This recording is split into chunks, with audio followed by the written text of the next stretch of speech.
Bon, bonjour à tous.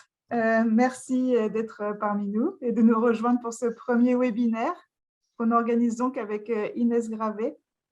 Je voudrais d'abord remercier nos deux partenaires, donc Dialoguels, qui nous aident notamment sur tout l'aspect organisationnel et logistique en nous mettant à disposition leur lien Zoom et donc avec lesquels je travaille d'habitude. Et puis Manager Santé, que je ne présente peut-être plus, donc le site de référence sur les bonnes pratiques en santé et en médico-social. Je vois que Julien Levavasseur est parmi nous. Donc, merci à eux pour leur soutien.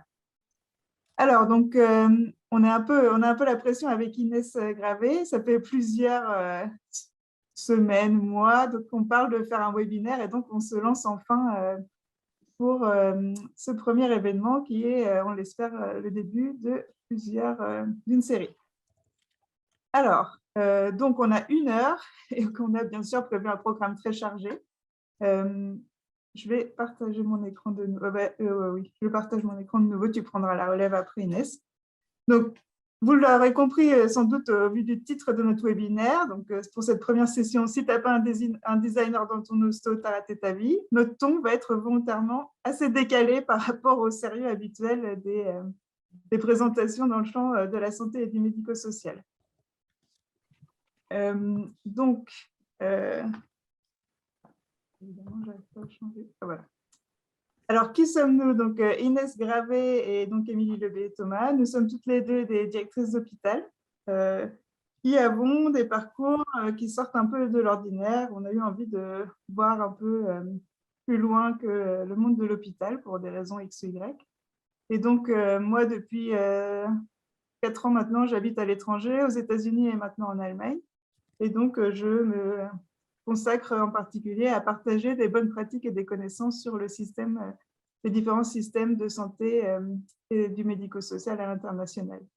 Et donc, Inès a aussi eu la chance de vivre 1 an aux États-Unis. Elle a été lauréate de la prestigieuse bourse Harkness, ce qui l'a aussi amené à se plonger dans tous les sujets qui concernent notamment l'innovation organisationnelle et le design. Et puis donc aujourd'hui, nous avons une guest star qui est Marie Poirier, la cofondatrice du LABA, le laboratoire de l'accueil et de l'hospitalisé du GHU Paris Psychiatrie et Neurosciences, qui comprend notamment l'hôpital Sainte-Anne à Paris. Alors, quel est notre programme aujourd'hui? Donc déjà, c'est quoi ce webinaire? En fait, ça va être une série de 6 webinaires autour de tout ce qui concerne l'innovation, des nouvelles pratiques qui sortent vraiment de l'ordinaire. Donc, on a prévu de faire un webinaire par mois, a priori donc le dernier mercredi du mois, de midi à 13h. Et donc, notre idée, c'est à chaque fois de présenter un exemple, entre guillemets, international, sachant que notre but, c'est jamais de dire, ah voilà, eux, ils font comme ça, c'est mieux que ce qu'on fait, il faudrait travailler comme ça, mais vraiment, tiens, c'est inspirant, cette manière de procéder à l'étranger. Et puis ensuite, on met en parallèle un établissement, une organisation française qui, du coup, met en place des choses qui sont inspirées de la démarche de ces établissements internationaux. Et donc 6 webinaires, un par mois. Donc, le focus, c'est vraiment l'innovation, le design de services, les nouveaux modèles organisationnels, l'entrepreneuriat. Et puis, donc, ça concerne vraiment tous les acteurs du changement, les entrepreneurs, les managers, les décideurs dans la santé et ailleurs, donc les directeurs d'hôpitaux, les cadres de santé, les médecins, enfin, tous ceux qui ont envie de voir un petit peu ce qui se fait ailleurs et de faire un pas de côté par rapport aux organisations habituelles. Inès, tu veux présenter cette diapo, du coup, si tu veux? Oui, alors si tu veux juste faire suivant l'animation, hop, tu peux toutes les mettre. Ouais. Bonjour à tous. Du coup, oui, moi je suis ravie d'être avec Marie et Émilie aujourd'hui. C'est vraiment quelque chose qu'on attendait depuis longtemps. Et donc, on était très heureux qu'il y ait autant de monde qui répondent présent à l'appel. L'idée de ce petit webinaire, c'est qu'on est parti d'un certain nombre de constats que peut-être vous avez partagés à un moment ou à un autre dans votre pratique. Peut-être le côté parfois on se sent un peu isolé, on a du mal à savoir ce qui se fait ailleurs. Pourtant, on est quand même assez certain qu'on n'est pas les seuls à trimer sur les mêmes sujets et que beaucoup doivent s'y pencher. Mais on a du mal à trouver des ressources partagées, accéder à des retours d'expérience un petit peu plus larges que le cercle habituel des collègues.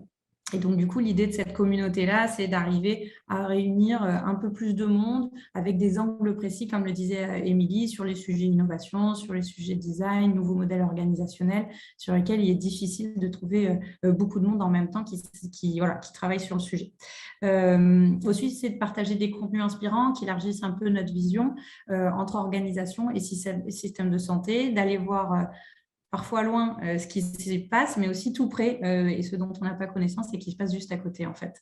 L'idée aussi, c'est de surmonter un peu les limites de la formation traditionnelle et de nos formations initiales. On a difficilement accès à des formats sur l'innovation, sur le design et les nouveaux modèles, par exemple, managériaux ou organisationnels.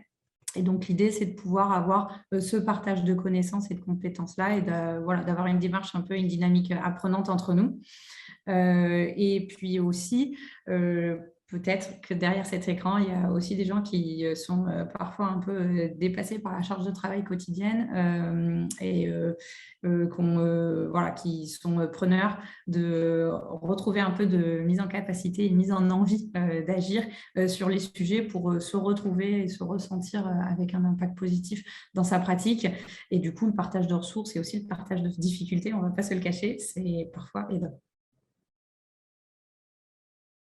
Voilà un peu d'où on vient et ce qu'on vous propose pour cette heure qui vient. Du coup, je vais arrêter le partage. Inès, je te laisse reprendre la main. Donc aujourd'hui, moi, je serai vraiment le MC de l'heure qu'on va passer ensemble. Et c'est vraiment Inès qui va présenter les différents éléments et puis donc également Marie Coirier par la suite. Donc on va passer à peu près 15 minutes à parler de Kaiser Permanente, 15 minutes à parler du LABA à Paris. Et puis ensuite, on aura un temps d'échange sur comment ce serait possible pour vous, dans votre environnement ou pour tout un chacun, de mettre en place des éléments inspirés de ce qu'on va vous présenter. Donc surtout, n'hésitez pas dans le chat à poser vos questions, vos commentaires. Le but, c'est aussi que ce soit participatif. On espère qu'à la fin, on aura le temps de temps d'échange un peu en direct pour vraiment se connecter. Ok, normalement, ça devrait être bon dans quelques secondes pour vous. N'hésitez pas à me faire signe quand vous voyez s'afficher. C'est bon, ça marche pour moi. Alors, du coup, on s'est dit avec Émilie et Marie que peut-être quelques secondes sur de quoi on parle quand on parle de design. Et donc là, n'hésitez pas dans le chat à compléter mon approche et ma définition, parce que moi, je ne suis pas designeuse, j'ai un profil directeur d'hôpital, et du coup, j'ai découvert le design en cours de route, et donc ce sera forcément approximatif et forcément limité, et je pense qu'à nous tous, on peut construire une approche un peu sympa. Je suis partie d'une définition classique du design, les designers d'entre vous verront les limites.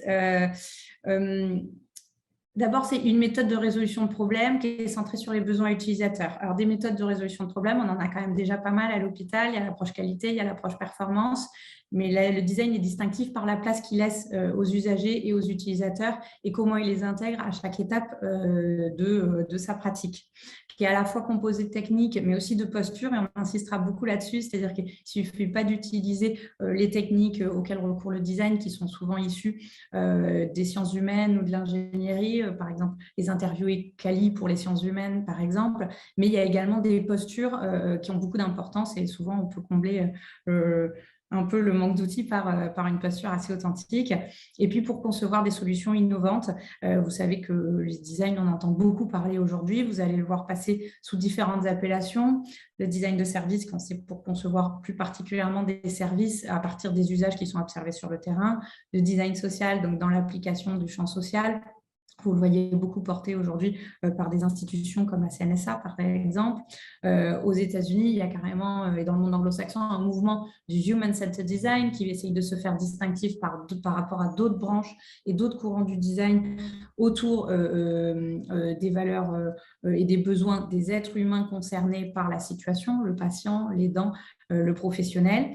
Et puis, probablement, ce dont vous avez le plus entendu parler, c'est le design thinking, qui est, on va dire, la manière de penser des designers, une sorte de dissémination, vulgarisation, démocratisation dans le monde de l'entreprise, de la manière de concevoir et de résoudre des problèmes par les designers. Et donc, du coup, si beaucoup d'entre nous ne sommes pas designers et qu'on ne le sera probablement jamais, sauf si on veut passer 5 ans ou 7 ans ou 9 ans derrière en revenant à l'école se former dans des écoles de design, on peut néanmoins être des design thinkers, c'est-à-dire essayer d'adopter la manière de penser et d'approcher les problèmes des designers. C'est un peu comme, moi je dis souvent à l'achat de la paix, c'est un peu comme, voilà, on ne peut pas faire, même en lisant la médecine pour les nuls, on ne deviendra pas médecin, mais on peut quand même comprendre certains fondamentaux et les appliquer dans sa pratique. Et donc, du coup, contrairement à ce qu'on pense, le design thinking n'est pas si nouveau que ça. Il a commencé à être théorisé à partir des années 60 et 70. Donc, ça a été les premières fois où on a commencé à essayer de transposer cette manière de penser des designers à des non-designers. Et puis, s'en sont suivis des ouvrages assez célèbres par les fondateurs Kelly et Brown, qui ont fondé une agence d'innovation qui est assez connue en Californie, qui s'appelle IDEO, et qui a, pour la première fois, on va dire, diffusé cette théorie, cette approche du design thinking au monde de l'entreprise. Et puis, à partir de 2007, il y a eu une des premières grandes écoles de design, la D-School à Stanford, faite en partenariat avec eux, qui diffuse le design thinking. Ce n'est pas si nouveau que ce qu'on a parfois tendance à penser. C'est une méthode qui est parfois modélisée, sous l'approche du double diamant, donc 2 phases de divergence et convergence, et qui est encore plus connue sous cette version encore plus vulgarisée en 5 étapes. Avoir de l'empathie d'abord pour ses usagers, redéfinir le problème, imaginer, avoir une phase d'idéation, d'imagination de nouvelles solutions, ensuite de prototypage et de test. Et là, c'est vraiment, je le dis souvent par rapport à Marie, qui le pratique avec des équipes de designers et du design, voilà, des compétences robustes et spécialisées. C'est la différence entre Chanel et Zara. Voilà, donc on peut tous faire un peu de Zara, il y en a qui font du Chanel et on essaye de converger, on va dire, le Chanel essaye de faire plus de diffusion et le Zara essaye de se perfectionner. Voilà, un peu de manière très schématique. Et Marie, tu as le droit de m'interrompre et de me compléter.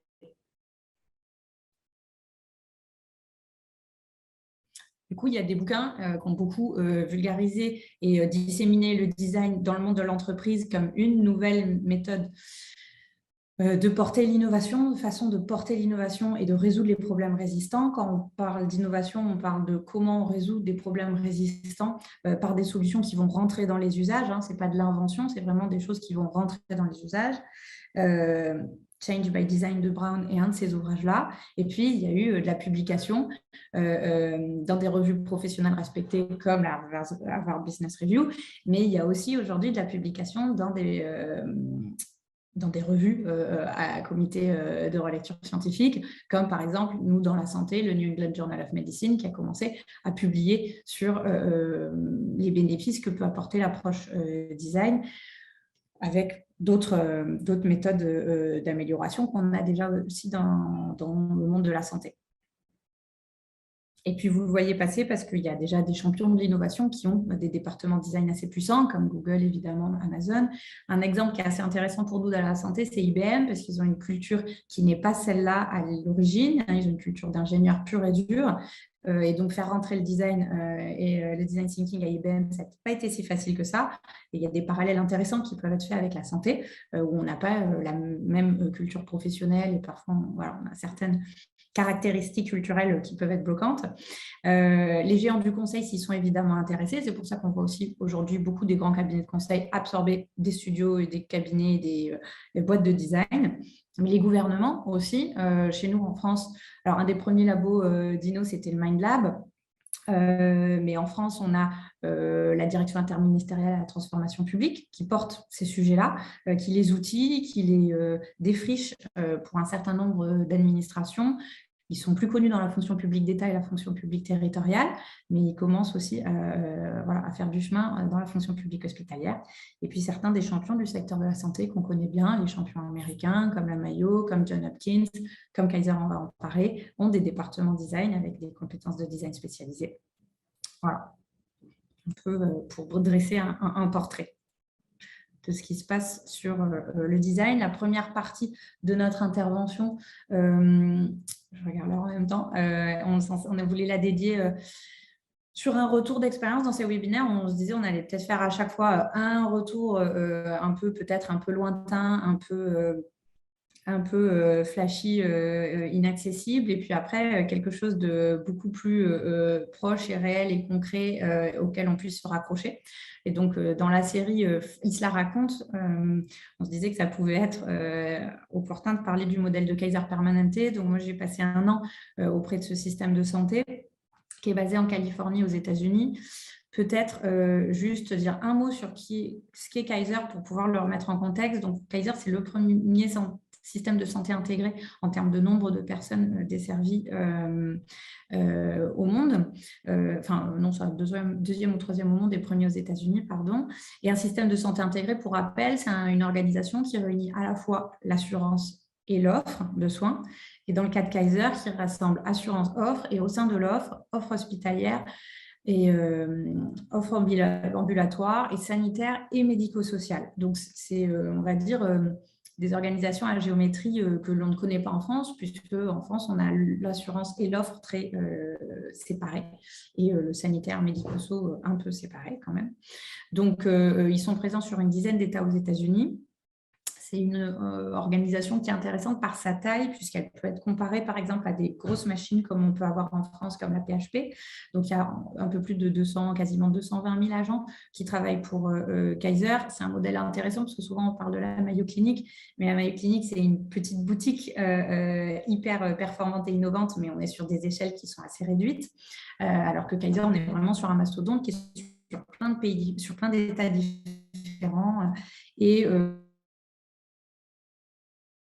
à la fois l'hôpital. Vous voyez, ils ont des hôpitaux en propre et après ils conventionnent, donc une antenne d'hôpitaux en propre, et après ils conçoivent leur structure de rattachement. Et puis des centres médicaux. Qui vont faire ce que nous on fait en médecine ambulatoire. Et ils gèrent environ 13 millions d'assurés. Donc on est sur des grandes échelles. Et c'est un système de santé qui est assez connu parce qu'ils étaient premiers sur un certain nombre de sujets d'inno qu'on connaît nous dans le secteur de la santé. Ils ont commencé à mettre en place le dossier patient informatisé en 2004 et ils l'ont bouclé vers 2009, je le dis parce que nous, on n'a peut-être pas commencé beaucoup plus tard que ça, mais on y est encore. Ils ont pris le tournant de la prévention, étant donné que c'était un assureur assez tôt. La photo que vous voyez s'afficher là, c'est un grand centre de simulation et d'expérimentation, d'innovation qui s'appelle le Garfield Innovation Center, qui est en Californie, qui se visite et qui est le lieu de l'expérimentation tant sur l'innovation technologique que l'innovation organisationnelle et managériale. Et puis, ils ont ouvert récemment leur propre école de médecine où les médecins ont un cursus qui est à la fois clinique et à la fois administratif et, on va dire, gestion de projet. Et donc, où les médecins sont énormément sollicités sur les sujets, par exemple, management et innovation, ce qui est assez nouveau pour un cursus. Et du coup, Kaiser est un des premiers à s'être intéressé au sujet du design. Donc, ça remonte dès 2003 avec un partenariat qu'ils ont fait avec le cabinet d'innovation et de design qui est IDEO, que j'ai cité en intro, et qui est un des premiers à avoir modélisé le design thinking comme, on va dire, une méthode d'innovation pour toutes les entreprises, quel que soit le secteur. Ils les ont accueillis dans leur mur pendant 2 ans. À l'époque, l'idée, c'était une approche un petit peu performance, c'est-à-dire qu'on va identifier des segments et des segments dans l'hospitalier où il peut y avoir une forte valeur ajoutée à innover, donc notamment par exemple la sécurité médicamenteuse, où on sait que c'est très coûteux en termes de vie, en termes de temps, en termes psychologiques, en termes d'argent. Et donc du coup, ils ont notamment positionné IDEO sur la sécurisation du médicament, et là on les voit, ils expérimentent des zones où on n'a pas le droit de venir interrompre l'infirmière qui fait ses calculs. Et donc, c'était un des premiers sujets qu'ils avaient confié à IDEO. Et puis, depuis, la solution qu'ils ont trouvée, qui était une solution un peu mieux que ce marquage au scotch, mais de bandeaux et de signes distinctifs et avec des temps très identifiés dans les transmissions où on ne pouvait pas interrompre les soignants, qu'il ne pouvait pas y avoir d'interruption de tâche. C'était déployé dans tous les hôpitaux de Kaiser. Et c'est aussi une des solutions qui est portée au niveau américain par l'Institut pour l'amélioration, l'IIHF, HI, la structure de portage de la qualité américaine. Voilà. Donc ça, c'était on va dire leur genèse. Au bout de 2 ans, ils se sont dit qu'il fallait qu'ils aient leurs propres compétences en interne et ils sont passés par le modèle organisationnel du lab, dont aujourd'hui on entend beaucoup parler, puisque vous voyez fleurir des labs un peu, je ne vais pas dire un peu partout, mais dans un certain nombre d'endroits, dans le secteur public, dans la fonction publique de l'État, dans la fonction publique territoriale et désormais aujourd'hui aussi dans la santé. Et donc, eux, à partir de 2005, ils ont expérimenté ce modèle-là. C'est le modèle d'avoir des compétences très spécialisées dans un espace dit de liberté, ou en tout cas où il y a moins de contraintes pour qu'il puisse y avoir de la recherche et de l'expérimentation, telle que peut l'être le lab. Ils ont fait, on va dire, une dizaine d'années sur ce modèle du lab en expérimentant aussi les limites du modèle de lab, notamment la difficulté à avoir un impact à grande échelle, notamment quand on est dans une organisation qui compte comme eux plusieurs centaines de milliers d'agents. Et donc, ils ont passé sur, on va dire, leur époque post-lab, c'est-à-dire comment on n'est plus sur un petit centre de compétences ultra spécialisé dans un coin de l'entreprise ou de l'organisation, et comment on passe à quelque chose qui est disséminé très, très largement dans quelque chose qui serait quelque chose comme la boîte à outils de pas tout agent, mais de beaucoup d'agents sur le terrain. Et donc, à ce moment-là, ils ont enclenché la seconde, ils sont passés sur un système de formation un peu industriel, on va dire, et ils ont formé, voilà, on en parlera après, mais plusieurs milliers de personnes aux fondamentaux du design thinking et plusieurs centaines de personnes à un niveau avancé de traducteur, on va dire, du design en santé. Et puis, depuis quelques années, on va dire depuis 2-3 ans, le dernier étage de la fusée, ça peut avoir sur la formation des leaders. Du liquide hydro sur le même séminaire que moi, c'est quand même très drôle. Attention, il faut suivre. Jean-Pierre Couper Moirot, vos c'était un micros. prof de marketing. C'était Pas pas un prof de...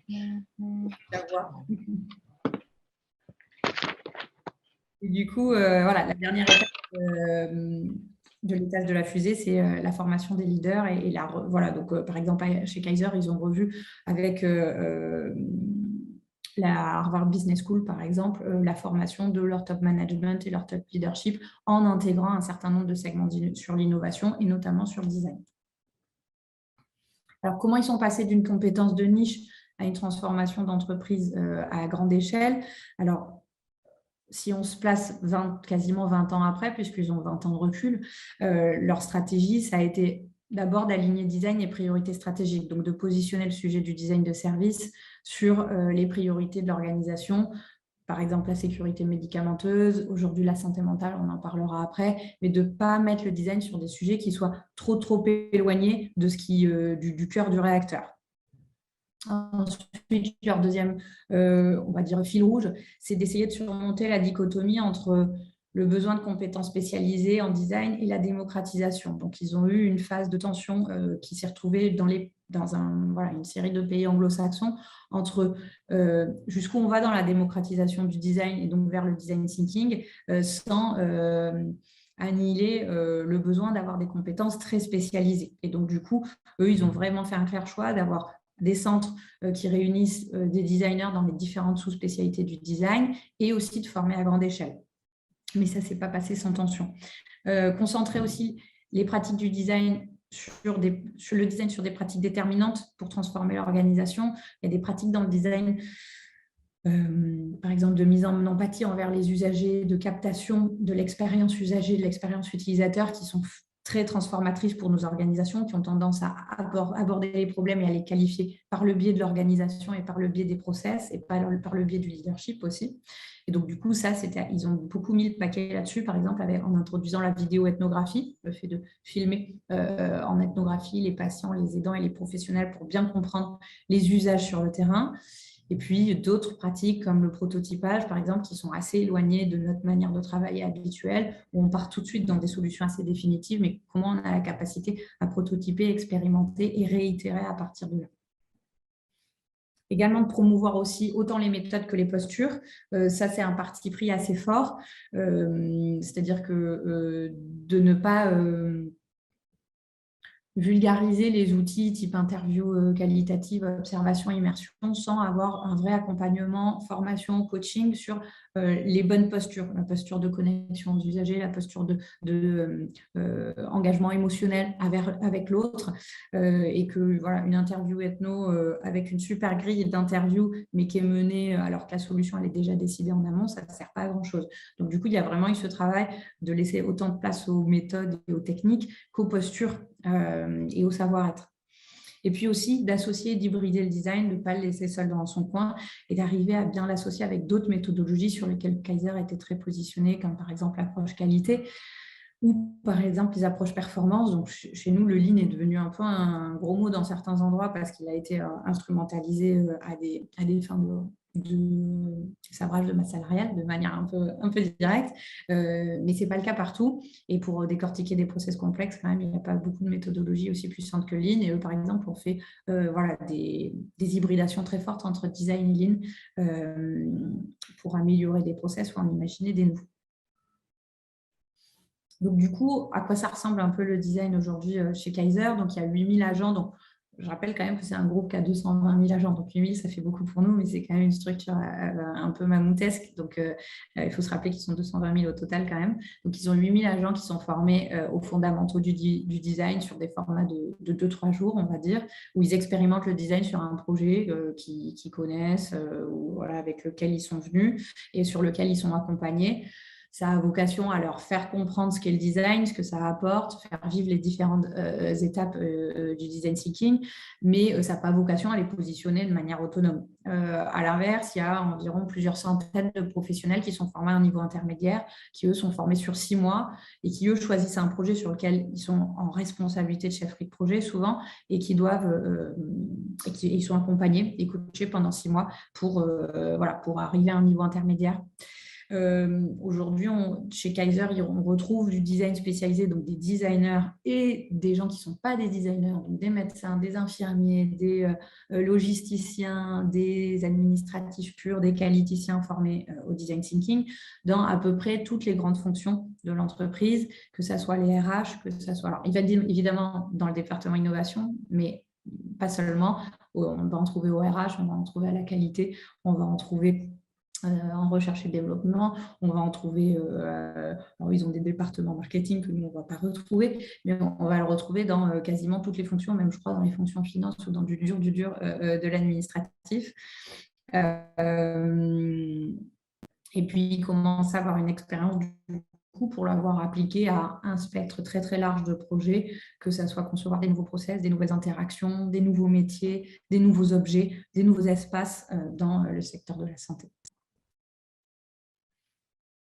Alors, la recette qui a été un peu vulgarisée chez Kaiser et avec un peu une ambition de se dire que ça devait être dans la boîte à outils d'un maximum de personnes qui sont placées soit en position managériale, soit en position de devoir participer à de la gestion de projet ou à de la résolution de problèmes. Alors, vous avez en tête le schéma classique du design et qui va se retrouver, on va dire, décliné un petit peu plus concrètement. Donc, d'abord, recueillir les expériences et de bien comprendre les besoins utilisateurs. Quand on dit utilisateur dans la santé, chez nous, ça va s'appliquer tant aux patients, aux aidants qu'aux professionnels, et tant aux personnes qui sont en première ligne qu'aussi en deuxième, troisième ligne, d'arriver à avoir une vision de qui est concerné par les usages, un peu comme par cercle concentrique. D'identifier les opportunités. Souvent, on s'attaque à des gros mammouths dans la santé. L'idée, c'est de dire par quel angle on peut les attaquer de manière abordable. Je prends comme exemple attractivité, fidélisation, qui est aujourd'hui un sujet qui nous occupe tous beaucoup.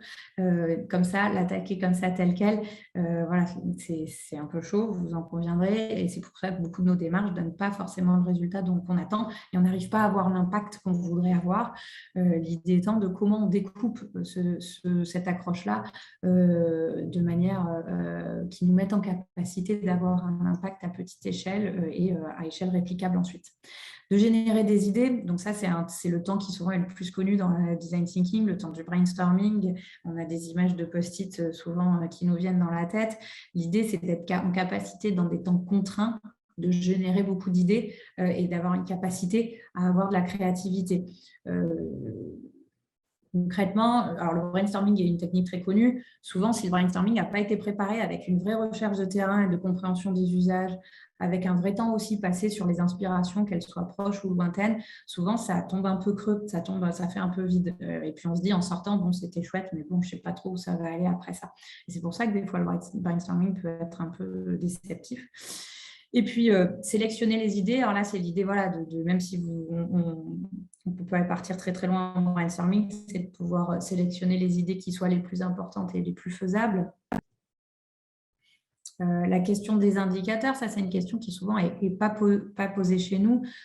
C'est-à-dire d'arriver à lier, les Kaiser, ils étaient très bons sur le fait d'arriver à lier à chaque fois des binômes d'indicateurs. Donc, un indicateur perfo, type la réduction de la durée moyenne de séjour ou l'optimisation de l'utilisation des blocs opératoires. Donc, un bon indicateur perfo qu'on connaît bien, mais arriver à accepter que ça ne peut pas rendre compte de la totalité de la réalité et ça ne peut pas rendre compte du service rendu, de la qualité du service rendu. Et donc, de l'allier avec un indicateur typiquement d'expérience patient, de satisfaction, de recommandation, etc. Donc, beaucoup plus qualitatif pour aussi démontrer que le design, il n'a pas forcément vocation à être utilisé pour avoir un impact performance, mais il peut en avoir à terme si on accepte de regarder toutes ces facettes-là, c'est-à-dire de regarder au travers de plusieurs types d'indicateurs et pas seulement toujours les indicateurs perfo et quanti. Et puis ensuite de prototyper et tester, d'être en capacité d'incarner les idées à faible coût avant d'investir et d'engager des dépenses, du temps, des ressources, et d'être habitué à travailler avec des boucles itératives. C'est-à-dire que quand on arrive quasiment au bout, arriver à accepter qu'il va falloir faire beaucoup de boucles d'expérimentation et tests jusqu'à arriver à avoir la bonne solution. Et ça, c'est une sorte de boussole qui a été modélisée par Kaiser, qui a un libre accès sur leur site et qui modélise, on va dire, cette manière de faire avec comprendre les usages, redéfinir les problèmes en opportunités, imaginer des solutions et construire, expérimenter et tester avec les postures qui correspondent à ces étapes-là et les outils les plus connus qui correspondent à chacune de ces étapes. Alors, du coup, c'est difficile en un quart d'heure de rendre compte de ce que peut être le design et ce qu'il est, par exemple, dans une organisation en santé comme Kaiser. Donc, un petit portfolio de projets. Le design il a été utilisé, on va dire, depuis 2005 à des projets très variés. Un des projets qui est le plus connu chez Kaiser et aussi aux États-Unis en général, c'est le projet RAD. C'est un des premiers projets à grande échelle, intégrant le design à grande échelle sur un projet en santé. Aux États-Unis, ça date de 2005-2007. L'idée, c'était de réimaginer les structures de médecine ambulatoire du groupe, donc plusieurs centaines de centres médicaux. Il faut s'imaginer des centres médicaux à grande échelle sur plusieurs étages avec toutes les spécialités, etc. Et donc, eux, ils étaient partis vraiment d'une commande de l'organisation qui était très brique et dure. Comment on va revoir les espaces de médecine ambulatoire. C'était vraiment une accroche comme ça. Et en fait, en acceptant de confier ce projet-là en partie au centre de design de Kaiser, en fait, ils ont réélargi l'angle aux usages et au fait de dire comment on revoit les usages de médecine ambulatoire au global et pas juste la question des espaces, des murs, où est-ce qu'on met le secrétariat, où est-ce qu'on met le poste d'accueil. Et donc, du coup, ça les a conduits vers des solutions assez innovantes, notamment de sortir de leurs murs, de sortir de leur centre de santé, par exemple, avoir des locaux d'occupation temporaire, par exemple, pour les campagnes de vaccination. Bon, ce n'était pas à l'époque du Covid, mais ça aurait pu leur être utile aujourd'hui. Et des choses temporaires en prenant des baux de manière très temporaire, comme vous voyez les pop-up stores qu'on peut voir maintenant aujourd'hui sont dans la mode ou des trucs de ce genre-là, et d'avoir des occupations de voisinage, on va dire, pour pouvoir rendre des services type renouvellement de prescription, etc., sans que les gens se déplacent au centre de santé. Donc, à partir d'une approche qui était traditionnelle de revoir les centres tels qu'ils sont conçus et les parcours, en fait, ils ont revu clairement le rayon d'action de l'organisation en le rapprochant beaucoup plus du domicile, du quartier, du voisinage, et ça les a poussés à réimaginer d'autres formats pour atteindre leurs assurés et leurs patients et leurs aidants. Un projet qui du coup là est actuel, qui est en cours et sur lequel il y a de la publication notamment dans le New England Journal of Medicine, c'est le projet CAMAI. Donc, c'est un projet qui est parti du constat simple, mais qu'on comprend tous, puisqu'on a ce problème à peu près dans tous les pays développés, c'est qu'il y a une explosion des besoins en santé mentale, notamment sur anxiété, dépression, troubles du sommeil, etc. Et la ressource spécialisée, en psychiatrie notamment, et, les psychologues, les différents métiers qui tournent autour de ce champ-là, elle est très limitée. Et donc, il y a des sortes de phénomènes de file d'attente, d'accès aux ressources spécialisées. Et en fait, on sait que si les gens n'acceptent pas, je ne me rappelle plus trop la stat, mais si les gens n'acceptent pas une première consultation type dans les 30 jours, on sait qu'ils ont X% de plus de chances de passer à un stade clinique d'anxiété, à dépression, à un certain niveau de gravité. Et du coup, ils ont développé tout un environnement d'applicatifs thérapeutiques, donc vous en entendez beaucoup parler, les applicatifs thérapeutiques. Souvent, le problème, il est pris par un bout très restrictif, c'est-à-dire qu'on va donner l'accès à Calm ou MyStrength ou Petit Bambou ou que sais-je, et les gens vont soigner tout seuls. Et en fait, en réalité, c'est en s'intéressant aux usages très précisément qu'on voit bien que juste donner l'accès et la licence aux assurés ou aux patients d'une organisation, ça ne suffit pas. Et en fait, il faut l'intégrer dans le parcours. Et donc, du coup, avec le centre de design, ils sont arrivés à des parcours où les applicatifs thérapeutiques sont proposés à différentes étapes et sont incarnés dans le protocole de soins. Typiquement, les médecins ont des prescripteurs, des ordonnanciers pour les applicatifs thérapeutiques. De la même manière qu'on vous prescrirait un médicament, vous prescrivez une application thérapeutique avec des chapitres précis. Voilà. Et un autre projet, c'est par exemple le projet Caring Together, qui est d'associer les aidants pendant l'hospitalisation, qui a été mené aussi avec le design de service. Et en réalité, la commande première, c'était d'accélérer la sortie hospitalière. Je pense qu'il y en a certains d'entre vous qui ont bossé sur ce sujet-là dans cette approche aussi valorisante. Et en fait, en rentrant dans le sujet, ils se sont rendus compte d'à quel point, et donc par la recherche ethno, par le temps en immersion, les interviews quali, ils ont réalisé à quel point les aidants étaient un angle mort dans l'organisation, c'est-à-dire qu'il n'y avait pas un service rendu réel aux aidants. Et très concrètement, si les aidants ne sont pas associés hyper étroitement et ne se voient pas proposer une offre de service qui leur est dédiée, on pourra difficilement accélérer la sortie hospitalière de beaucoup. Et donc, du coup, ça a revu tout le parcours des aidants pendant l'hospitalisation, dès l'hospitalisation et parfois même avant. Voilà, pour un petit portfolio de projets. Et donc, du coup, à quoi ça ressemble ? 1 minute pour la dernière diapo, parce qu'il faut qu'on passe à la suite. Et bien voilà, donc du coup, à quoi ça ressemble? Et voilà, ça va être des méthodes qui parlent beaucoup plus d'elles-mêmes en photo, c'est-à-dire avec beaucoup de gens associés, avec beaucoup de travail de terrain, de compréhension des usages, de concrétisation, formalisation, dessin, formalisation des parcours. Et on voit que aussi avec le design, on peut arriver à la dernière partie de la slide où vous voyez les chiffres. C'est un exemple sur le projet d'accompagnement des aidants, du nombre de personnes intégrées à ce projet. Et aussi, le design thinking permet d'associer des effectifs de personnes beaucoup plus larges, tant en termes de recherche, interview, etc., qu'en atelier de co-construction. Et on est du coup sur des choses beaucoup plus décloisonnées. Ce n'est pas toujours les 5 mêmes dans le bureau du DG qui décident pour les centaines et les centaines de patients qui vont être concernés. Voilà, désolée, j'ai été un peu trop longue. J'espère, Marie, que tu me pardonneras. Merci Inès, c'était passionnant, c'est pas évident de couper. Si tu veux arrêter de partager, Inès, du coup, je vais reprendre le partage. Je vous laisse mettre dans le chat vos remarques, réactions sur cette présentation. On n'a pas forcément de temps d'échange dédiés qui sont prévus, mais en tout cas, on est intéressé de savoir ce que vous en pensez. Et puis, donc, on va passer à notre exemple français. Donc, Marie Coirier, je te laisse la parole. Je préfère partager mon écran, Émilie. D'accord, ok. J'ai fait des modifs en cachette. Pas de souci.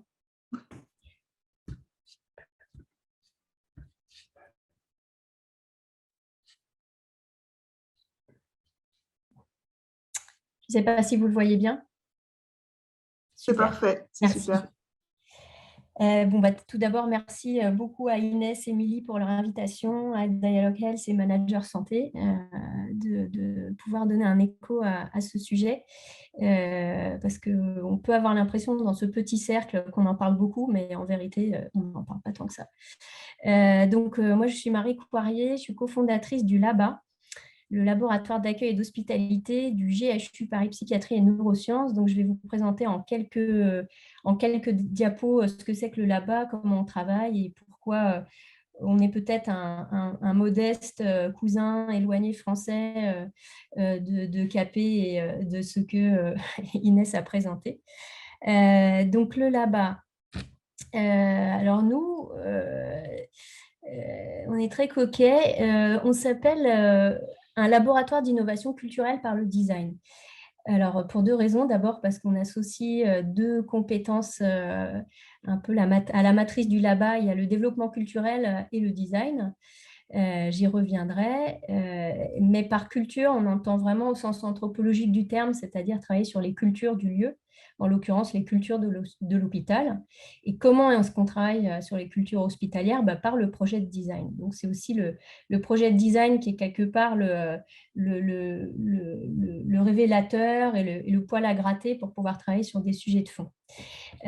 Donc, on a la grande chance d'être un laboratoire intégré qui travaille avec et pour tous les usagers de l'hôpital, usagers au sens où l'entendait Inès. Donc, en s'appuyant sur un tissage de deux compétences, celle de ma collègue dont je parlerai et moi-même, design et développement culturel, pour concevoir et produire des expérimentations autour de l'accueil et l'hospitalité, là encore deux valeurs matricielles qu'on n'est pas allé chercher très loin, mais pour autant, tant qu'on ne dit pas et qu'on ne fait pas surtout de l'hospitalité, ça peut rester un peu un malentendu. On a tous l'impression qu'à l'hôpital, ça va de soi, on fait de l'hospitalité, mais c'est pourtant mieux d'en faire une politique institutionnelle volontariste. Donc, qu'est-ce qu'on peut dire de ce là-bas à ce stade? Déjà qu'il est rattaché à la direction générale. Donc, nous, on est une cellule directement rattachée à la DG. Et qu'on est à ce titre aussi intégré au comité de direction. Donc ça compte aussi dans notre façon de travailler et j'y reviendrai. Donc, on existe depuis 2016. Le dernier trimestre 2016, donc ma collègue Karine Delanoë-Vieux, qui avait cofondé des labos, mais d'autres sortes, à l'hôpital du Vinatier, l'hôpital psychiatrique du Vinatier à Bron, et ensuite qui a conduit la politique culturelle de la PHM pendant Marseille-Provence 2013. Et donc moi-même, qui au fil des années m'étais plutôt spécialisée dans le secteur de la santé et du social, qui avait donc une connaissance et une compétence un peu plus sectorielle, parce que dans les écoles de design, on ne forme pas encore à travailler à l'hôpital. Donc, c'est aussi un apprentissage sur le terrain. Donc, on est une équipe de 5 personnes, donc Karine et moi-même, 2 designers chefs de projet, Anise et Benjamin, et une autre Karine qui nous assiste sur la mise en œuvre des projets.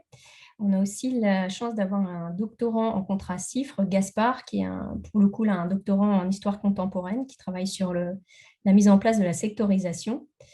Mais on pourra accueillir d'autres disciplines par la suite. Et chaque semestre, on accueille des étudiants designers en stage long.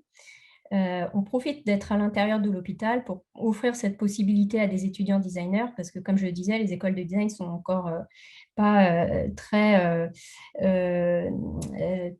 préparées en fait à intégrer leurs élèves dans des organisations sanitaires. Alors autant elles commencent à les faire travailler sur des sujets liés aux soins et à la santé, hein, il n'y a pas de problème, mais sur cette dimension institutionnelle, elles sont encore un peu fébriles. Donc quelque part, on joue aussi notre rôle de participer à la formation initiale des étudiants designers pour pouvoir former des gens que peut-être vous aurez très envie de recruter demain, qui auront déjà eu 6 mois d'expérience sur le terrain, d'être designer en intégré dans un hôpital.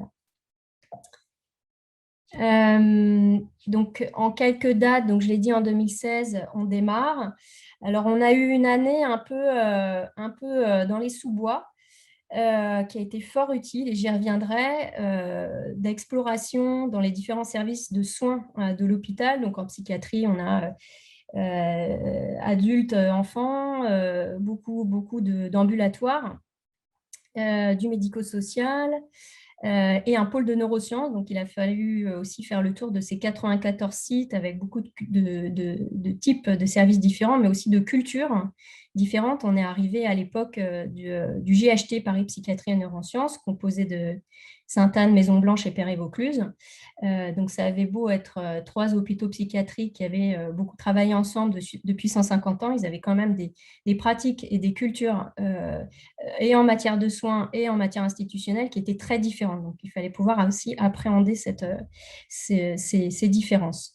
Donc, cette exploration, elle s'est faite à la faveur de projets sur lesquels on avait été mandaté dès les débuts par la direction générale. Et c'est un peu l'année de la mue aussi pour nous, parce qu'on a pu confronter les besoins, les réalités du terrain et l'offre de services finalement qu'on était en train de construire au niveau du LABA, et de voir aussi s'il y avait un désir, une adhésion, un souhait d'intégrer nos compétences. Donc, je dis qu'on était un petit peu sous bois parce qu'on avait demandé à ne pas communiquer trop vite en fait sur les effets attendus de ce lab, mais d'essayer d'abord de voir si ça trouvait écho en fait auprès tant des équipes médico-soignantes dans les services qu'auprès des directions fonctionnelles qui sont nos collègues en comité de direction. Donc, le Homar a fait sa mue et au bout d'un an, on devient le LABA. Donc, on était arrivé à délégation culture et design. Et donc, pendant un an, on a pu affiner notre offre de service, nos propositions et préciser notre identité. Pendant 3 ans, 2017-2020, on a été du coup mandaté de plus en plus, alors soit par la DG, soit par les équipes médico-soignantes elles-mêmes, à travers différents projets qu'on avait nommés les chantiers d'attention, pied de nez à l'attention chantier d'un SDIA, d'un schéma de directeur qui était qui est d'ailleurs toujours bien garni de projets immobiliers de grande ampleur sur lesquels on a prôné plutôt le fait d'être attentif à des petites choses, mais lesquelles. Donc, c'est cette idée de projet toujours très situé qu'on a multiplié dans les différents services de l'hôpital. Toujours au format éprouvette, j'entends par là petite équipe de praticiens, un service, un seul service, une seule question. Et ça a été notre labo finalement pendant 3 ans, ces chantiers d'attention. Et donc, à partir de 2020-2021, on était assez mûrs pour consolider tout ce qu'on avait appris dans des enseignements. Et donc pouvoir envisager une deuxième phase de vie du LABA autour du déploiement institutionnel. Alors, on a un directeur général qui aime beaucoup l'image de petits bonsaïs qui deviennent des grandes forêts de chênes. Je pense que c'est l'équivalent du Zara Chanel avec un truc intermédiaire d'Inès. Donc, aller chercher entre la métaphore botanique et celle du prêt-à-porter. Donc, voilà, on est précisément à ce stade-là et je reviendrai de notre développement. Et parallèlement à ça, on est aussi assez mûr en fait pour accompagner des équipes de soins à chercher des nouvelles ressources thérapeutiques, c'est-à-dire dans notre cas en psychiatrie, chercher du côté de la prévention du recours aux mesures coercitives de contention et d'isolement, donc aller vraiment concrètement au cœur de la pratique soignante, proposer des alternatives en matière de prévention de ces crises. Et j'y reviendrai. Là encore, ce n'était pas un sujet qu'on pouvait aborder de front dès notre arrivée, mais c'est quelque chose qu'on est capable aujourd'hui d'adosser à des recherches-actions. Donc, comment on s'y prend? Je vais aller assez vite parce que je pense qu'Inès vous a déjà bien expliqué les fondamentaux de notre démarche. Pour commencer, de travailler uniquement de manière située. On a la chance d'avoir une relation extrêmement privilégiée avec le terrain parce que le GHU, c'est un groupe à taille humaine. Donc, on a la chance de pouvoir vraiment être à volonté dans les services pour pouvoir faire de l'immersion, des entretiens, des observations formelles et informelles. Travailler notamment de manière privilégiée avec les patients, notamment alors, de manière spontanée comme on l'a toujours fait, mais aujourd'hui en s'adossant aux projets de partenariat en santé qui se structurent chez nous. Donc concrètement avec des patients, pour certains patients pairs diplômés, pour d'autres patients usagers bénévoles de la maison des usagers, mais on a vraiment beaucoup travaillé ces derniers temps à structurer la collaboration très concrète des patients, je veux dire au-delà du fait de les interroger, de faire des petites enquêtes, là d'aller vers la co-conception. Donc j'en viens justement aux ateliers participatifs. Alors ils prennent différentes formes, hein, mais c'est toujours cette idée d'aménager un espace serein de co-conception avec des usagers donc, qui peuvent être, encore une fois, tant des professionnels qui sont super pressés, qui ont leur téléphone qui sonne sans cesse, qui ont 10 minutes à accorder, et des patients pour lesquels parfois ça heurte aussi une expérience encore fraîche, traumatique, donc ils vont pouvoir faire ça dans un cadre de confiance et prudemment aussi en leur mettant le crayon dans la main, parce que autant on revendique la valorisation et la mise à profit de tous ces savoirs expérientiels, autant on garde la main côté conception pour synthétiser tout ça. Donc on passe à travers des outils très visuels, très matériels, hein, de maquettes, de jeux de rôle, de scénarios, et suite à quoi nous, on fait ce qu'on appelle des synthèses créatives pour agencer tout ça dans une idée, un concept, un projet. Les expérimentations in situ, alors dans un environnement riscophobe comme l'hôpital, ce n'est pas forcément simple. Pour autant, à l'hôpital, on sait expérimenter. Hein, en recherche médicale, on a l'habitude. Quand on se situe au niveau des directions fonctionnelles, c'est parfois un peu plus compliqué. Donc, il y a vraiment un modus operandi à trouver autour de la mise en œuvre de ces expérimentations, en garantissant à la fois l'intérêt, la valeur de réaliser ce test in situ, donc avec les personnes, dans les services, dans de bonnes conditions de sécurité, mais en allant quand même au bout de notre scénario, essayer de faire nos preuves de concept. On n'a pas encore fini de promouvoir cette démarche, non seulement parce qu'elle inquiète, comme je le disais, mais aussi parce que, comme on n'a pas du tout la culture de cette expérimentation échelle 1 dans les services, quand on teste quelque chose, à la limite, si ça fonctionne bien, les équipes veulent garder leur proto, quoi, ça leur va. Sauf que le proto, il était conçu pour durer 3 mois, pas 3 ans. Donc, il y a des itérations successives. Donc, parfois, on démonte les choses. Et ça, c'est aussi très mal vécu parce qu'une fois qu'un truc commence à bien fonctionner dans un service, les professionnels s'y accrochent, parfois les patients, et on dit, non, on va tout casser ou alors on va juste un peu améliorer à la marge, mais il faut jouer le jeu de cette expérimentation avec cette progression incrémentale. Voilà, donc on n'a pas fini de faire de la médiation autour de ce thème. Et enfin, le recours à la création qui paraît être un basique quand on parle de design. Pour autant, il est souvent oublié, je sais qu'Inès le sait, de la compréhension plus managériale du design comme le design thinking. Au sein même de l'enseignement du design, il y a le recours à la création, c'est-à-dire être capable de travailler sur la forme, le sens de ces formes, pas seulement pour le bien-être, le beau, etc., mais c'est parce qu'elles sont vecteurs de sens. Et que malheureusement, il y a beaucoup de bonnes idées qui sont mal réalisées parce qu'on ne s'est pas trop posé la question de la forme.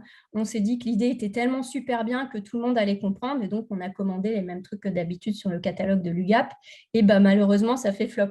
Donc nous, notre job en tant que designer, c'est vraiment de vérifier qu'on a incarné la puissance des idées dans les formes, que ça se voit, que ça se ressent. Qu'on sent et qu'on ressent la qualité des attentions dans les formes. Donc, c'est pour ça qu'on est un peu Chanel le matin, un peu Zara l'après-midi, pour pouvoir vraiment intégrer ce qui fait l'essence de la formation de design, donc et faire des ponts entre les mondes de l'art et de la création, sans faire pour autant trop de surqualité. Donc, c'est un juste milieu à atteindre. Nos axes de travail actuels, donc, on travaille beaucoup autour de la thématique de l'amélioration de la vie quotidienne. Alors, il faut dire qu'on a été assez boosté par les enveloppes ARS depuis le début de la crise sanitaire dans les services, mais ça nous a permis quelque part d'ancrer un certain nombre de projets qu'on avait déjà développés autour de le développement et l'amélioration de la sensorialité dans les services, couleurs, odeurs, hygiène, espace extérieur, stimulation sensorielle, cognitive.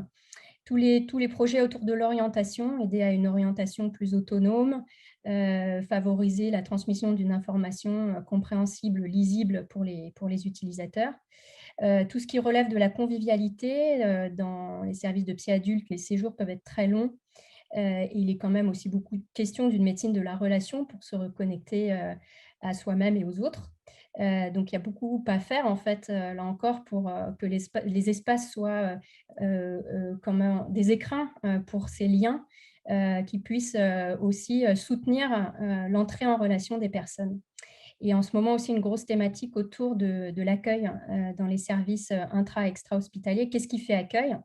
Alors, cette problématique, elle est prise tant dans les dimensions mobilières, immobilières, etc., mais aussi beaucoup sur toute la dimension RH et formation, qu'est-ce que c'est qu'accueillir, et le fameux serpent de mer de pourquoi on ne forme pas assez à l'accueil.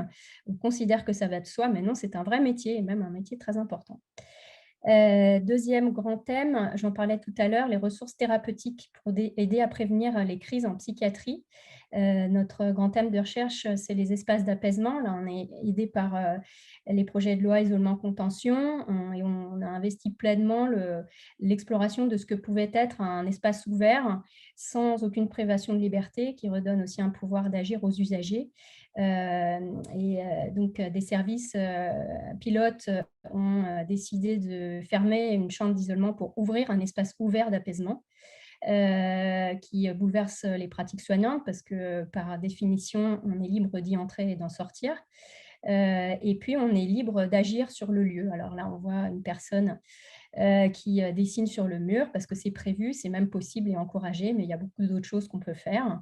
Donc, on n'a pas décidé de ce que c'était que l'apaisement seul. Là encore, c'est le fruit d'un travail de concertation avec les professionnels et les patients y compris en unité de soins intensifs, qui nous ont livré des témoignages tout à fait passionnants sur ce que c'est que d'être en bouffée délirante, en situation de crise, de quoi on a besoin dans ces moments-là.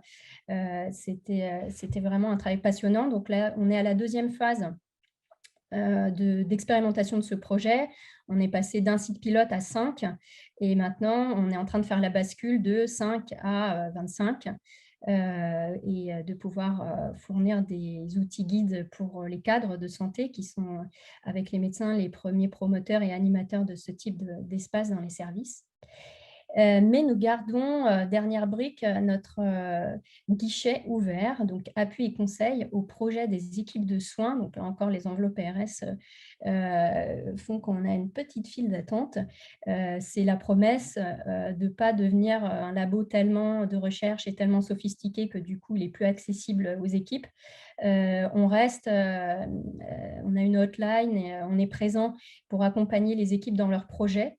Dans le sens où on ne fait pas les projets à leur place, on les aide à faire eux-mêmes avec des outils qui tendent du coup de plus en plus vers une transmission de conseils, de connaissances, de trucs et astuces issus des enseignements acquis ces 5 dernières années pour mettre en particulier les cadres en capacité de déployer leurs projets dans leurs services. Donc, on les aide toujours dans les phases d'idéation. On utilise beaucoup de maquettes, comme vous voyez là, pour aider à se représenter à quoi ça va ressembler cette organisation dans l'espace. Mais le but, c'est vraiment de les aider à faire leur propre projet. Alors, sujet chaud, le déploiement institutionnel parmi les sujets chauds. Donc, comment est-ce qu'on transforme une expérimentation réussie en une politique institutionnelle ? Vous verrez malheureusement beaucoup de projets déceptifs, en tout cas en France, dans ce grand champ du design social, du design de service, du design des politiques publiques, parce que l'articulation n'était pas pensée entre l'éprouvettes et la diffusion industrielle. Et que parfois aussi les équipes n'ont pas eu le soutien auquel qu'elles espéraient, parce qu'il y a eu du turnover, enfin voilà, il y a toujours beaucoup de raisons. Chez nous, les difficultés, c'est que nous sommes, à la fois c'est la condition de notre liberté et en même temps c'est aussi une certaine contrainte de ne pas être intégré à une direction fonctionnelle. Donc aucun directeur d'hôpital dans l'équipe du LABA.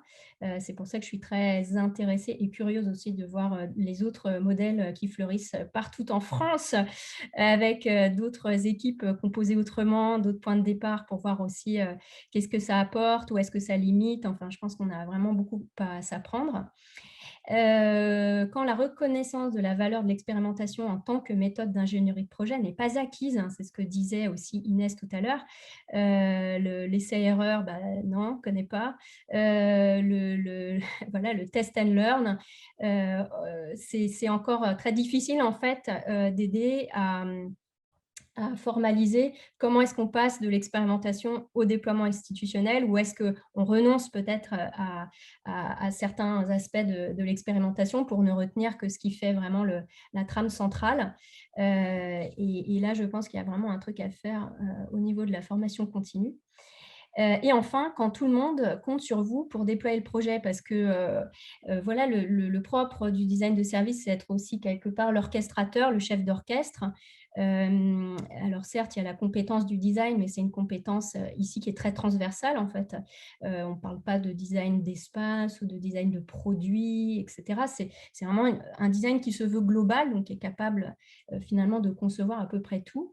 Et donc, en fait, comme vous avez l'air d'être hyper autonome, et ben, du coup, tout le monde pense que vous allez industrialiser le projet tout seul. Et ben non, ça ne marche pas.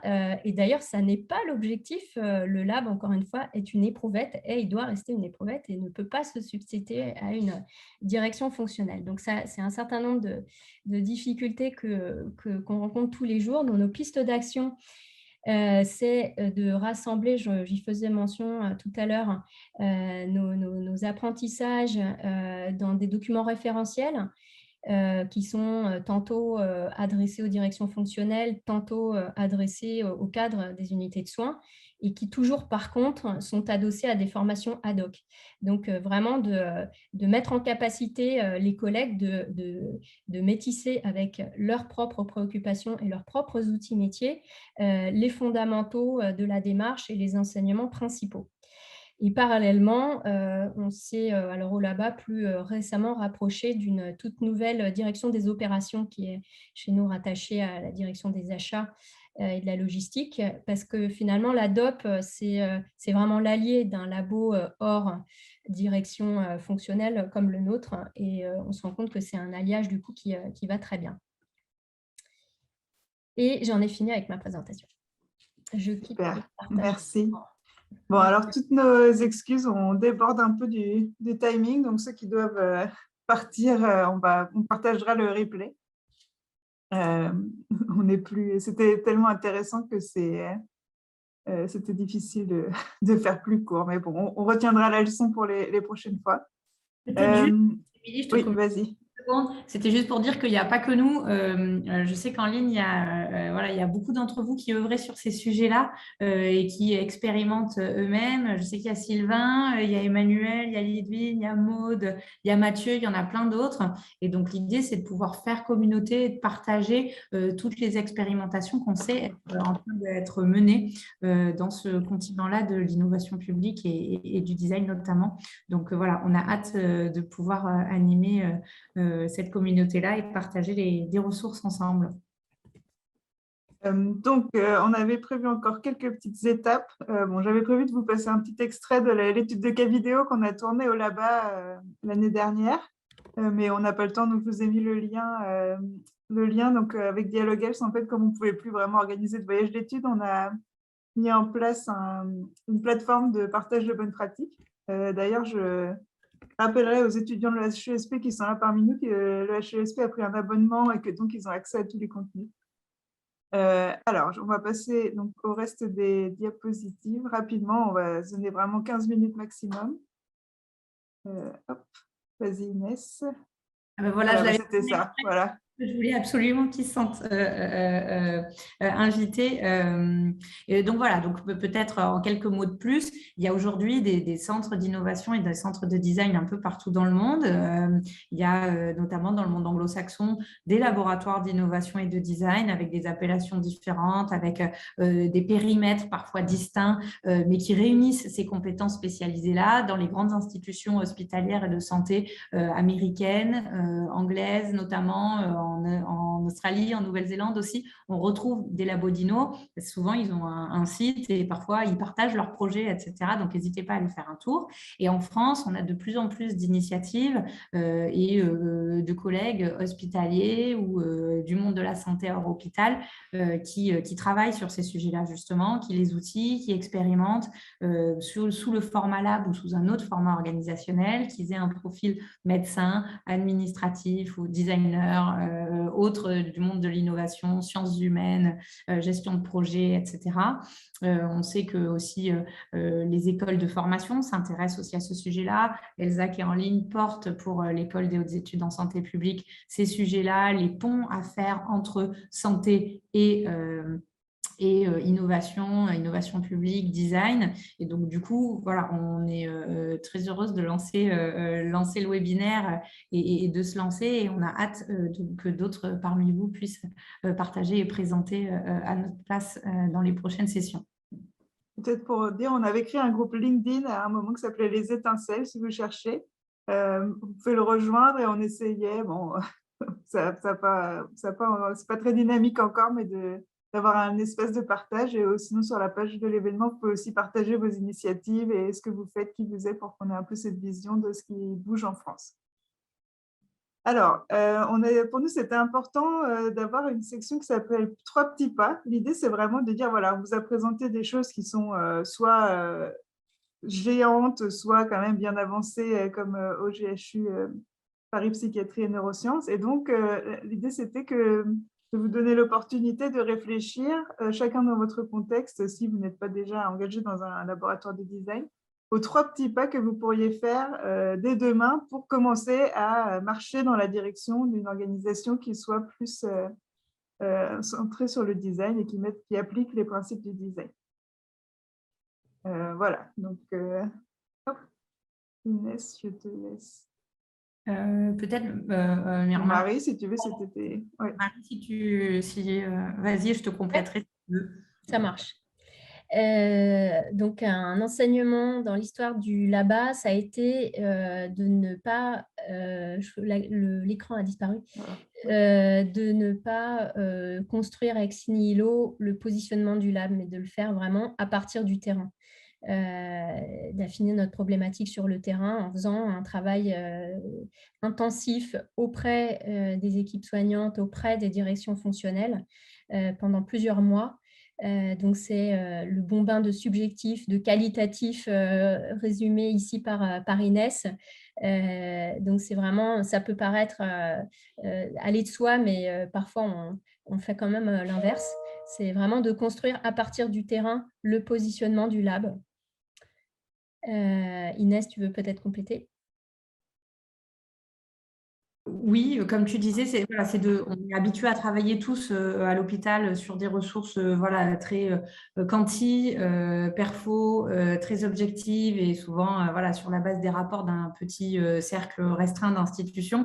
Et on oublie parfois l'essentiel, c'est d'aller voir, voilà, faire un bon bain de subjectif, parce que l'innovation et le design outil, c'est la différence entre le café du commerce et de la vraie recherche terrain et compréhension des usages.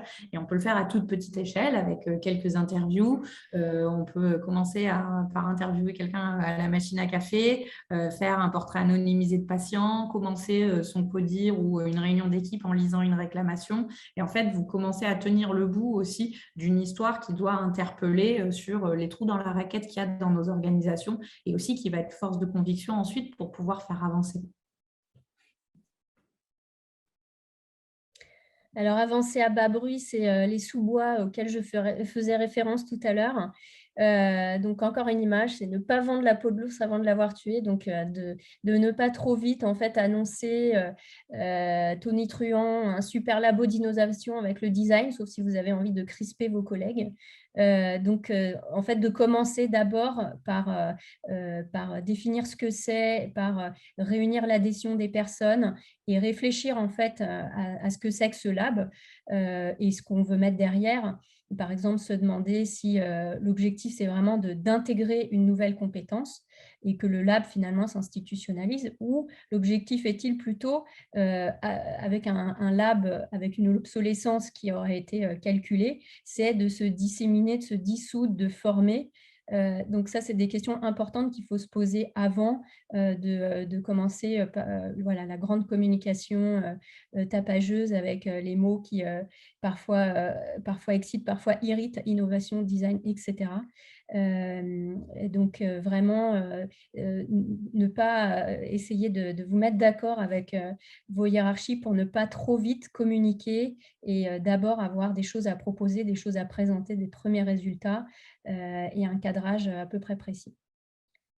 Je ne sais pas si tu veux compléter, Inès. Je vais juste rajouter l'idée de se chercher des alliés. Restez pas seul, commencez à former binôme, trinôme avec d'autres.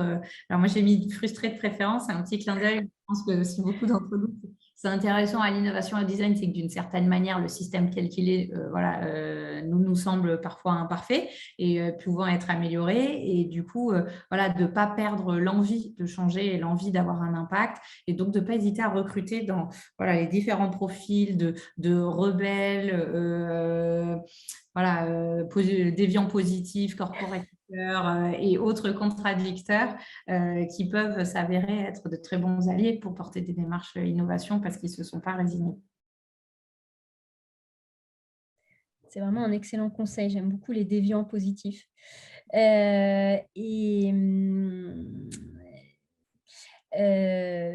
Voilà, dans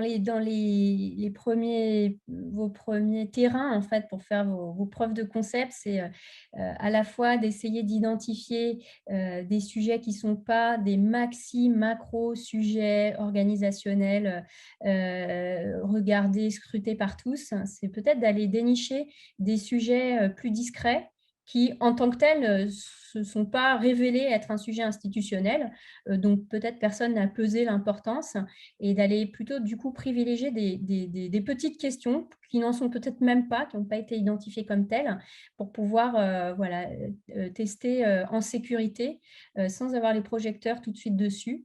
Et pouvoir faire vos preuves de concept dans un cadre plus sécurisant. Et avec peut-être des équipes qui seront plus aussi accueillantes parce qu'elles ont moins l'habitude justement d'être l'objet de labos, de tests, d'expérimentation. Elles ne sont pas sous le feu des projecteurs des grands projets institutionnels de l'année. Elles ne sont pas brocardées dans le projet d'établissement. Donc, c'est l'occasion aussi avec ces équipes moins souvent sur le devant de la scène d'aller tester des choses plus audacieuses. Oui, du coup, ça permet, comme disait Marie, d'aborder des choses typiquement attractivité, fidélisation. Voilà, sauf si vous êtes DRH et encore même en étant DRH, vous avez quand même une prise limitée. C'est difficile à attaquer tel quel, mais par contre, si vous vous intéressez aux partants, à ceux qui quittent votre organisation, que vous allez faire quelques interviews, etc., vous pouvez, sans être la personne positionnée sur le sujet attractivité et fidélisation, et attraper des choses, avoir une compréhension des sujets et emporter une force de conviction et de l'expérimentation en transversale dans des organisations qui aujourd'hui sont hyper silotées, hyper hiérarchisées et sur lesquelles il est difficile d'avoir carte blanche sur un périmètre un peu intéressant. Voilà, n'hésitez pas à partager dans les commentaires ce que vos petits pas ont pu être et ce que vos petits pas pourraient être si vous ne les avez pas encore pris. Alors, si on continue, donc on arrive, voilà, les ressources. Donc, c'était quand même important pour nous de vous partager quelques ressources. Donc, je pense qu'on réussira à vous mettre les slides à disposition d'une manière ou d'une autre. Peut-être, Émilie, avec un clic en plus, j'ai une animation que je n'ai pas bien faite. Voilà. Donc, le labo de la transformation publique, la direction interministérielle de la transformation publique, la boîte à outils innovation publique, Hyper Island, Node A, Makestorming et Makestorming, le guide du corporate hacking. Dans le chat, il y avait quelques ressources qui avaient été aussi partagées. Donc, il y a aussi des ressources de Kaiser Permanente, notamment la Design Consultancy, où donc Inès était positionnée, celle qui est en charge du design, qui a quelques ressources en ligne. Et puis des articles vidéo, donc l'étude de cas vidéo dont je vous ai parlé, qui a été tournée au LABA, sachant qu'on en a d'autres qui sont un peu adjacentes sur l'expérience patient à Foch, sur différents sujets. On a aussi, donc, ça fait un peu autopromo, on a coécrit un article avec Inès, Lise Burgard, Emmanuel Garnier qui est aussi là, et puis donc Laetitia Robillard, sur l'innovation centrée sur l'humain, s'engager dans une transformation durable, dans gestion hospitalière en avril 2021, qui du coup est, je pense, une assez bonne synthèse entrée en matière sur le sujet. Et puis donc... Et Marie avait écrit dans le même article, dans le même numéro aussi. Oui, c'est vrai. Oui, il y avait un article sur le LABA dans le même numéro. Donc, et puis, donc, un chapitre que nous avions écrit avec Inès pour un livre qui a été publié par Manager Santé. Donc, c'était sur l'innovation et le management. Et donc, on avait écrit un article qui comparait la démarche d'innovation de la Mayo Clinic et de Kaiser Permanente. Donc, voilà, ça donne quelques idées. N'hésitez pas. Je sais qu'il y a aussi Lidwin Vaillant qui a écrit un très, très bon livre sur les innovations managériales. Donc, n'hésitez pas dans le fil à partager vos différentes recommandations de lecture.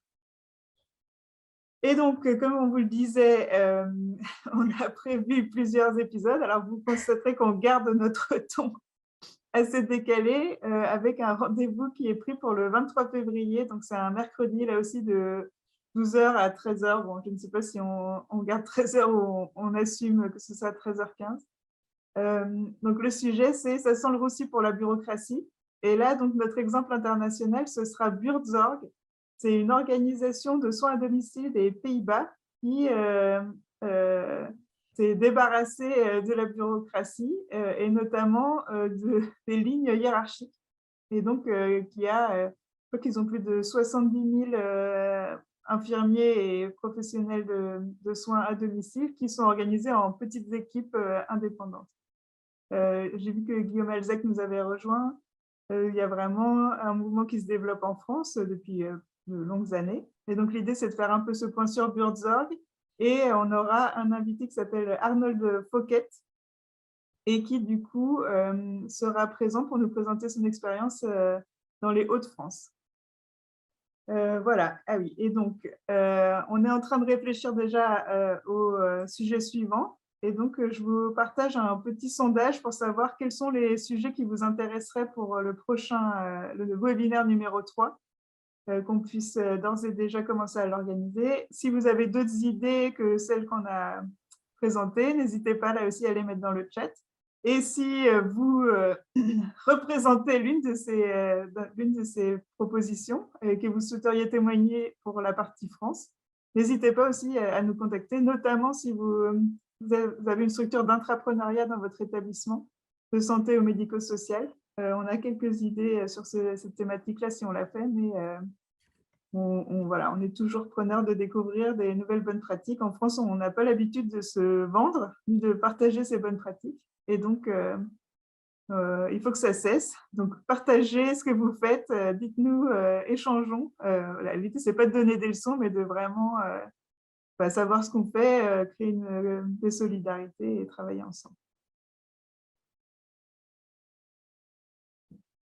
Voilà, donc n'hésitez pas pour tout commentaire, remarque.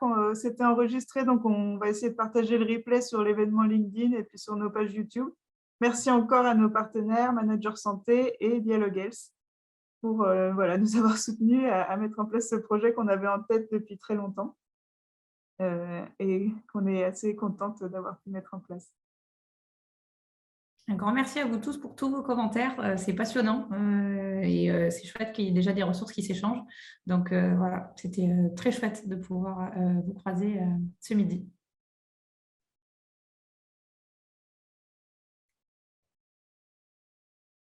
Merci pour tous les retours très encourageants dans le chat. Et voilà, curieuse aussi d'en savoir plus sur vos propres démarches et comment, si vous aurez envie de faire quelque chose de ce que vous avez entendu aujourd'hui.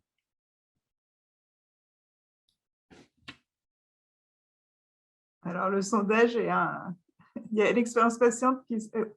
Attends, je vais arrêter le partage. L'expérience patient se dégage, mais c'est serré pour les autres thèmes.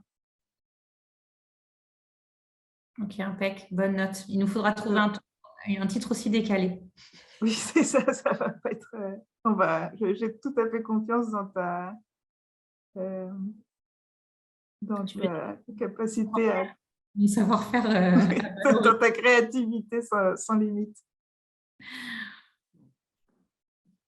Où peut-on, pour nous contacter, donc vous pouvez nous contacter donc pour le Laba, sur le site du Laba, je pense qu'il y a une page de contact, Marie. Donc, tu peux peut-être remettre le site web dans le chat. Ouais. Et puis donc pour nous, je pense que via LinkedIn, c'est le plus simple pour continuer la discussion. Et puis après, on peut s'organiser des rendez-vous ou autres. Sur LinkedIn, ça marche bien. À bientôt. À bientôt, Livine. Au revoir. Au revoir. Merci d'avoir été présente. Merci, Livine. Super. Allez, à la prochaine. À la prochaine. Le prochain. Oui. Au revoir à tous. On ne vous retient pas à ceux qui ont d'autres choses.